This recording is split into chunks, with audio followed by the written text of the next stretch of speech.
Welcome to Dr. Jester Rants, and I'm gonna rant about something exceptionally stupid. From Bound into Comics, director David Zucker says Airplane could only be made today without the jokes. Yeah, I'm starting to think he's absolutely right. No, not starting. Actually, no.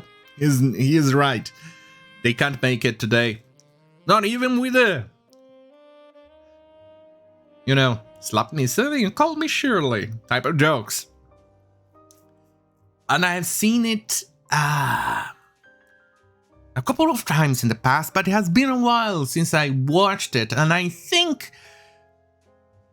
I may have to watch it again. It's a very good movie.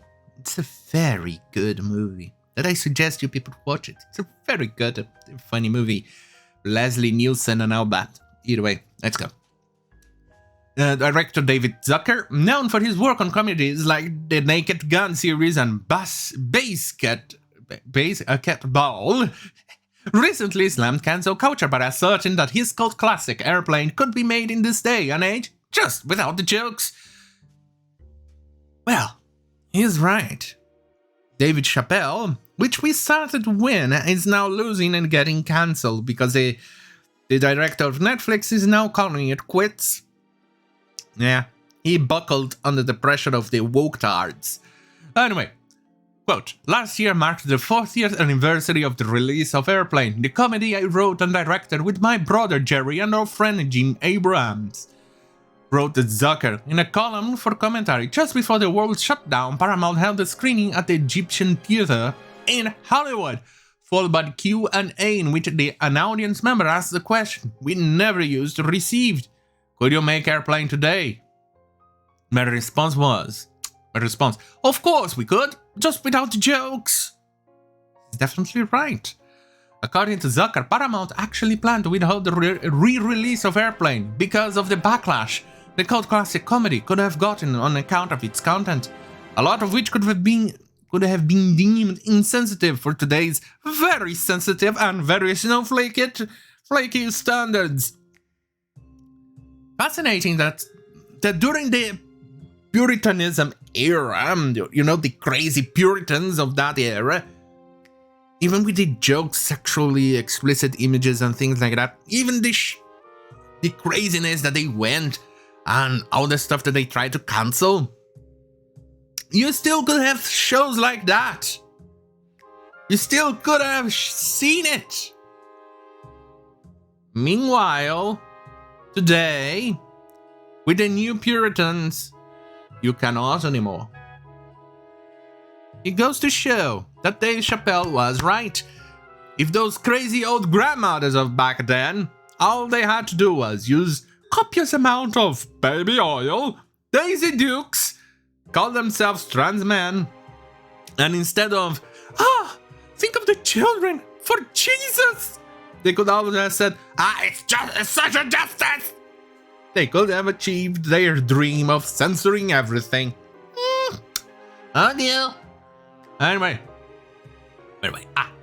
quote, although people tell me that they love Airplane, and it seems to be included on just about every top 5 movie comedy list, there was talk at Paramount of withholding a re-release of a feared backlash for scenes that would be deemed insensitive, end quote. Golly! Anyway, he added, quote, I'm referring to scenes like the one in which 2 black characters speak entirely in a jive dialect, unintelligible, that it has to be subtitled. I've lost count of the number of people who have said to me, you couldn't do that scene today, but I always wonder, why not? End quote. You see. Quote, half the gags in that joke were aimed at white people, given that the translation for shit is golly, and the whole gag is topped off by whitest lady on the plane, the actress who played the mom on Leave It to Beaver, translating. Zucker explained. The director also mentioned that this particular scene was even-handed because we made fun of both point of views. Exactly. You could have this today! Asserting, quote, no one ended up being offended by that scene, and all of audiences loved it. They still do. Me too. Now that you mention it, I even forgot about the scene. Great, thank you. You ruined my rewatch of the airplane. Anyway, but in today's market, if I pitched a studio executive a comedy in which a white lady has to translate the speech of black people, in which an 8-year-old girl says, "Oh, I like my coffee black, like my man," or an airline pilot makes sexual suggestions to a little boy, "Billy, have you ever been in a Turkish prison?" I'll be told, in Studio Nest, "That's just fantastically great, we'll call you." Is stated. Yep, that's definitely today. Anyway, touching on the effects that cancel culture has had in our society. Oh, Jesus Christ. Turkish prison. Yeah, that's definitely bad, especially talking about a certain demographic that you should not mention at all. Anyway, touching on the effects that the cancel culture has had in our society, the airplane director then opined that we're faced with social and political pressures that are tearing our country and our families apart, and quote, "Not that I couldn't do without some family members away," he continued, "but the point is, we live in the most outrageous period in our recent history, when the need for humor is greatest, and yet we seem to be losing our ability to laugh at ourselves and our world.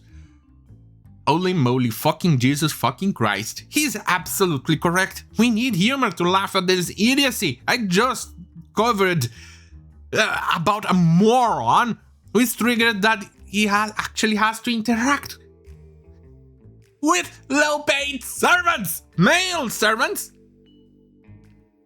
but to install a radiator in his goddamn dorm in a goddamn liberal arts college of Berlin, which costs $80,000 a year. Anyway, quote, "Humor happens when you go against what's expected and surprise people with something they're not anticipating, like the New York Jets winning a game." Okay. The director then jokingly asserted, quote, "But to find this surprise funny, people have to be willing to suppress the literal interpretation of jokes." Yeah, not gonna happen.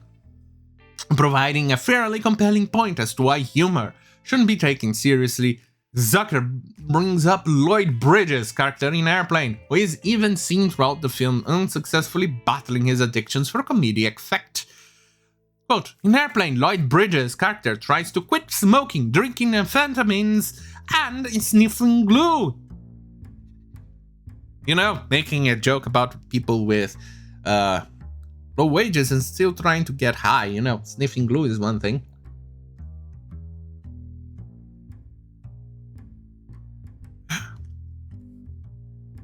Let's go, Brandon.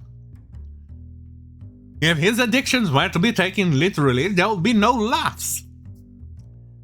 Many of today's studio's executives seem to believe that audiences can no longer look past the literal interpretation of jokes. Fear of backlash rather than the desire to entertain seems to be driving their choices. It's true. It's true. They don't seem to be able to identify jokes anymore.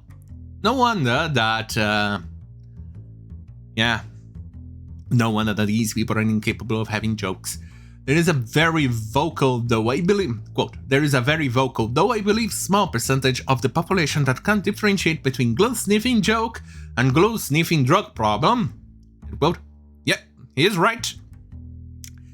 Zucker believes that his vocal minority that gets easily offended by inoffensive jokes are, quote, "the people whom studio executives fear when they think twice about re-releasing Airplane on its 40th anniversary, when they put disclaimers in front of Blazing Saddles, or when they pressure writers to remove jokes that are otherwise perfectly offensive." Perfectly offensive. Now that's a good one. End quote. Quote, "Some people took a look at the mass exodus of comedy writers and proclaim that comedy must be dead. That's not true. Comedy is not dead. It's scared. And when something is scared, it goes into hiding." End quote. Yeah, he's actually right. So many jokes I could have made right now, but I'm afraid not only of getting clipped, but censored, especially in the shithole I live in, which there's no free speech. Anyway, Where was I? Right.